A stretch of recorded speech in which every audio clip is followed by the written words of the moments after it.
après, nous parlerons du bon sens en lien avec l'éducation. Le bon sens éducatif existe-t-il? C'est quand même gonflé de poser ce genre de questions, Christina. Qu'est-ce que vous en pensez? Parfois, il faut être un peu gonflé. En effet, c'est Didier Pleu, un professeur à Lyon, qui nous pose ces défis. Et en effet, nous, on se rend compte tous les jours dans le canton de Fribourg que en soi, le bon sens n'existe pas. Et c'est même bien qu'il n'existe pas en tant que tel. Il faut le construire, il faut le développer. Ce que tu penses, toi, Caroline, pour l'éducation des enfants, ce que Sophie pense, ce que Patricia pense, ce que les parents pensent, ce que l'école pense, ce que le pédiatre pense. Ça commence à faire beaucoup de pensées. Et puis quand tu les mets ensemble, ça ne fonctionne pas toujours. Hein. Et alors, voilà. Mais c'est mieux d'en parler pour éviter des malentendus et pour s'encourager à... Au fond, c'est construire des repères. C'est ce qu'on a besoin de repères dans un monde qui n'a pas de repères. Ouais, c'est quand même un peu extrême. Je te trouve extrême, Christina. On aura l'occasion de revisiter cet ouvrage qui est proposé par Didier Pleu, justement. On va revenir sur une thématique qui vous tient à cœur, Christina, et qui est développée de facto, j'ai envie de dire, dans les maternelles. Ce sont les fameux 10 commandements du bon sens éducatif. Un ouvrage de Didier Pleu qui est paru aux éditions Odile Jacob. Est-ce qu'on peut en savoir un peu plus sur ces 10 commandements, alors, Christina? Alors, je préfère dire que ce sont des repères. Hein? Mais c'est vrai, le premier grand repère, être attentif à nos lunettes.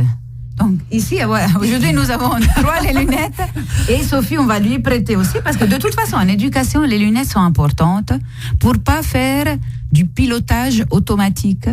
Et donc, quand il y a une situation qui se présente, l'analyser, pas seulement « Ah, mais l'enfant, il a fait ça, il y a ça comme conséquence ».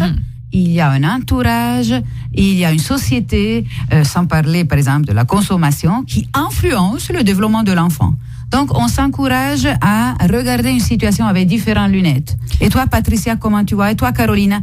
Et vous, les parents? Et vous? Et se mettre travail ensemble. d'équipe, justement. Travail d'équipe, voilà. Les lunettes, c'est vraiment l'image où on observe, on se donne le temps, on prend du recul et on regarde. Vous-même, vous auriez des exemples à donner par rapport à ces fameuses lunettes que vous devez parfois mettre pour avoir du recul concernant les enfants qui fréquentent votre école maternelle? Un exemple à tout hasard? Alors, moi, j'avais envie de dire que quand il y a une situation qui est compliquée avec un enfant, on va vraiment prendre le temps d'analyser la situation. Et puis, au besoin, on va demander aussi aux parents de nous dire comment ça se passe à la maison pour essayer de trouver des solutions. Comment on peut faire mieux pour que l'enfant se sente mieux dans cette situation. C'est cette histoire de coéducation. On a toujours besoin des parents. Les parents ont besoin de nous. L'enfant a besoin de nous. On fonctionne à 3. Très bien. Voire plus, Super. peut-être s'il y a une fratrie. Tout à fait. Les grands-parents aussi, ou voilà. Ou une maman de jour, s'il y en a une dans l'histoire aussi. Ça, toute situation est différente et les lunettes changent de couleur et de forme en fonction des situations, j'ai envie de dire. Oui, les regards différents sont utiles. C'est pas que l'autre va nous, c'est-à-dire déstabiliser. Non, au contraire, c'est bien, même si la vie de l'autre n'est pas exactement comme le nôtre, nous aide à mieux comprendre. Et après, on décide, en fonction d'une certaine cohérence, une manière de faire. Pour le bien du développement de l'enfant. Donc ça, c'est un peu le premier point, être attentif à nos lunettes. Après, on a un second point qui dit prendre le temps de comprendre. Donc là, c'est la fameuse prise de recul, à quelque part, Christina. Oui, c'est prendre de la distance parce que c'est vrai que on sait comment les émotions peuvent troubler notre manière de réfléchir. Et donc, voilà, c'est surtout le grand thème de l'autorité, comment la mettre en place quand il y a des crises, des conflits. Imaginons un enfant justement qui pique une crise chez vous en maternelle. Il est fâché, il crie dans tous les sens, il tape des pieds. Alors, disons qu'en maternelle, il y a des fois des enfants qui sont un petit peu en colère, mais c'est très gentil par rapport à une colère chez les familles. Donc, les parents sont toujours étonnés. Et c'est là que je repense beaucoup aux lunettes. Et à la prise de recul aussi. Et nous, on est obligés de prendre prise de recul parce qu'on n'a pas un seul enfant. Donc, on prend du recul parce qu'on ne peut pas forcément réagir tout de suite. Mais d'où le besoin aussi du travail avec l'école maternelle, parce que les parents, en envoyant chez vous l'enfant, ils font aussi une prise de recul.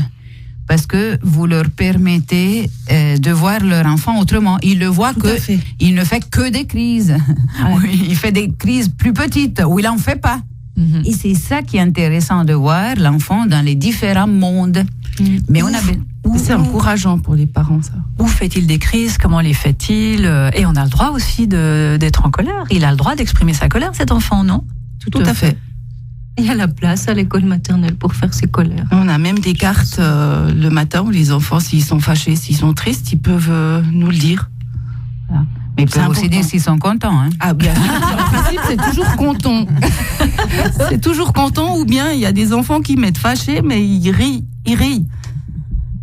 C'est joli. C'est l'idée de... Ah, si je suis fâchée, Patricia, elle va me demander pourquoi, je peux discuter un petit peu avec. Elle va s'intéresser à moi. Tout à fait. Puis après, ça dépend des dessins. Un jour, un dessin plaît. Mais on donne cette possibilité aussi aux enfants de pouvoir exprimer leurs émotions, parce que c'est important.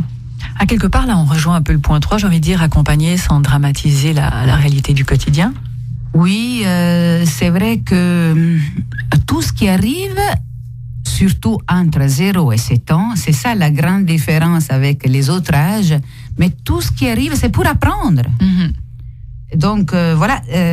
Pourquoi dramatiser? Il faut donner un cadre, alors. Mais oui, pourquoi dramatiser que, alors, après, on perd de vue peut-être les pistes. Les pistes. Donc, voilà, est-ce que... Moi, j'ai envie de dire, de toute manière, dans toutes les situations, prendre du recul, essayer de comprendre, travailler à plusieurs.